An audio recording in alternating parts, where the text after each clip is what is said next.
Aqui é Eric Balbinos, junto com o Carlos Afonso, beleza? Tudo bom, gente? Tudo bom, Eric? Nós gravamos aqui um podcast falando sobre tomando de gancho essa briga entre olavetes e militares no governo Bolsonaro, para falar sobre esse aspecto mais autoritário do pensamento olavete, né?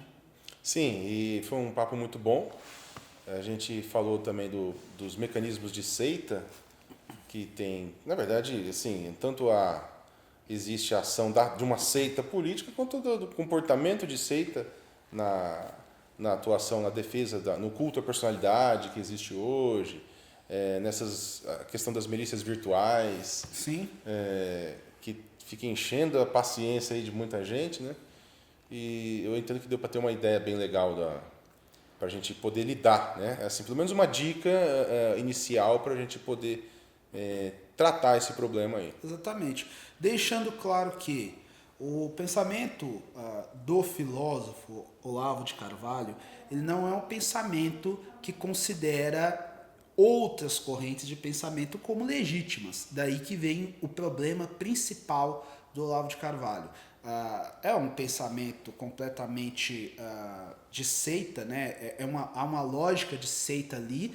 Tanto é que o Olavo de Carvalho ele é associado frequentemente a Jim Jones, a outros gurus, a ayatollahs, etc. Exatamente por isso, porque ele não se coloca apenas como um pensador, mas sim como uma autoridade moral, política e intelectual, que deve ser compreendida não no sentido de mais um agente no debate público. O Olavo ele se coloca como uma figura transcendental, a ponto de que ele dá tanto orientações complexas orientações religiosas para os seus seguidores, como também dicas das mais aleatórias, como, olha, vacinas, tem um livro aqui que fala de vacinas, que diz que algumas vacinas são falsas, algumas não funcionam, outras são apenas para arrecadar dinheiro. Aí fala também de saúde, que cigarro não faz mal, que tal pesquisador diz que tal forma de câncer é mentira. Teve episódio também da Pepsi adoçada com fetos, né?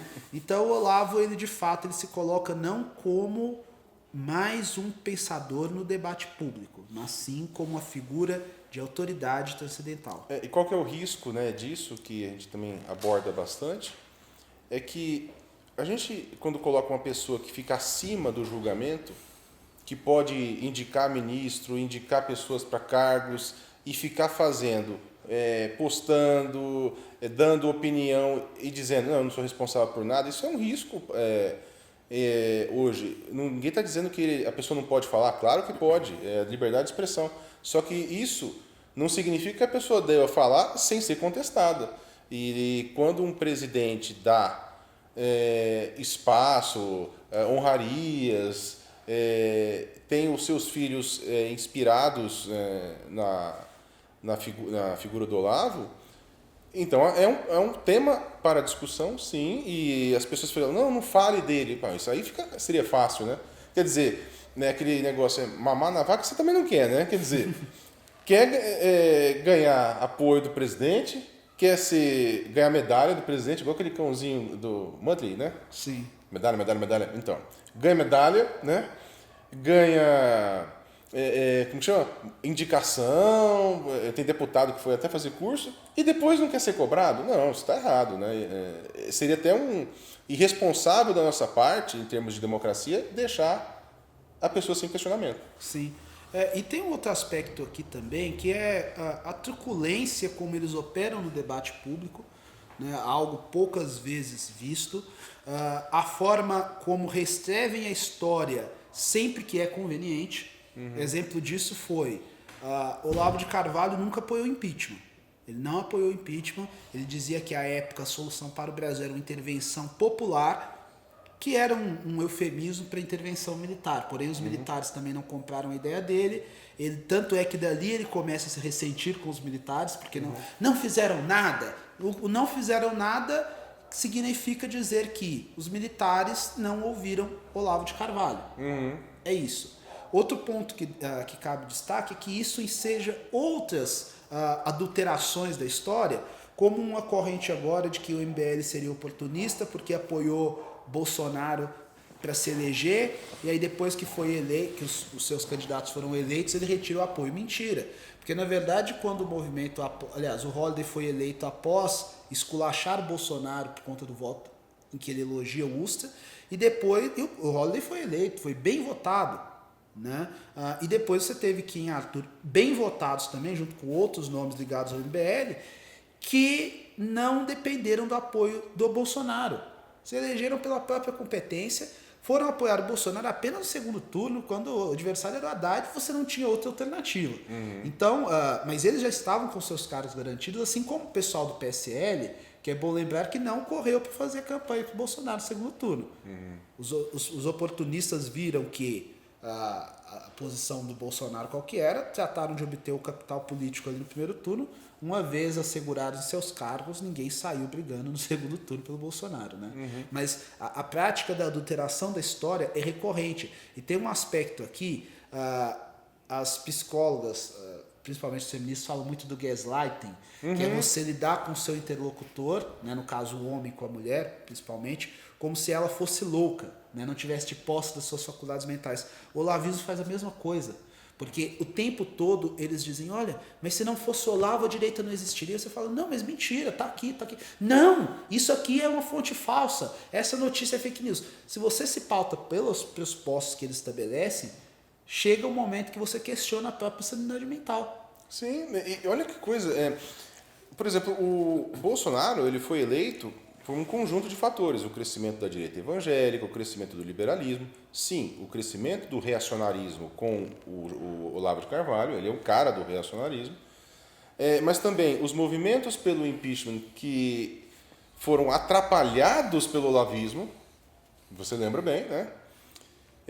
O movimento pelo impeachment criou o clima anti-extrema esquerda, que foi fundamental também como parte da eleição de um candidato à direita que calhou em ser o Bolsonaro. Então, aí de repente o sujeito reescreve a história para dizer, não, tudo somos aqui, como é que é a causa única? Até eu coloquei não tá na série, mas vai estar no livro, é assim, ó, a retórica AGDG. Sim. Sabe, antes do guru e depois do guru. Não, o que falta ao Olavo é se declarar o alfa e o ômega. Então, o primeiro verdadeiro princípio e o fim. Porque ele tem mesmo essa lógica, né? Ele é um aspirante a Rasputin, sim. É um sujeito perigoso, né? Um sujeito que se dispõe a controlar a vida de seres humanos não deve ser visto como um mal menor. Esse aqui é um absurdo. De forma alguma. Esse caso aí, agora nós estamos vendo essa conversinha de os militares não sabem nada de guerra cultural, que eles deveriam ter feito a guerra cultural em 1964. Né? Essa conversa, né? Isso aí ele está reescrevendo a história. Primeiro, nesta época, Gramsci não era conhecido nem da esquerda, porque o Gramsci se tornou uma alternativa para a esquerda porque a guerrilha, eles começaram a tomar pau com a guerrilha. Não era uma alternativa, se o Gramsci não era conhecido, então essa alternativa da guerra cultural não era algo que os militares deveriam ter feito. Eles jogaram com as cartas que tinham na mão. Detalhe. E tem outra coisa, olha só.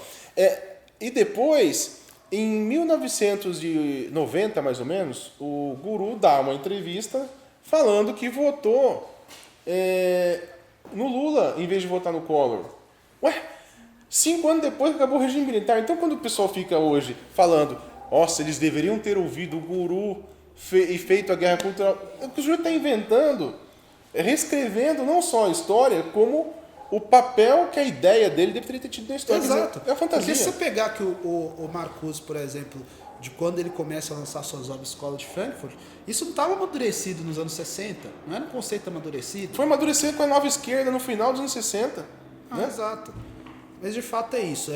Aqui, quem acompanhar o podcast que nós gravamos, está um papo muito legal, mais de 1 hora de gravação, e nós desenvolvemos de maneira mais apropriada, com conceitos mais elaborados, quais são as premissas do pensamento do filósofo, autoproclamado filósofo Olavo de Carvalho. Assista, segue lá. Valeu, gente. Inscreva-se no nosso canal youtube.com/mblivre. Precisamos da sua ajuda. Acesse mbl.org.br/contribua.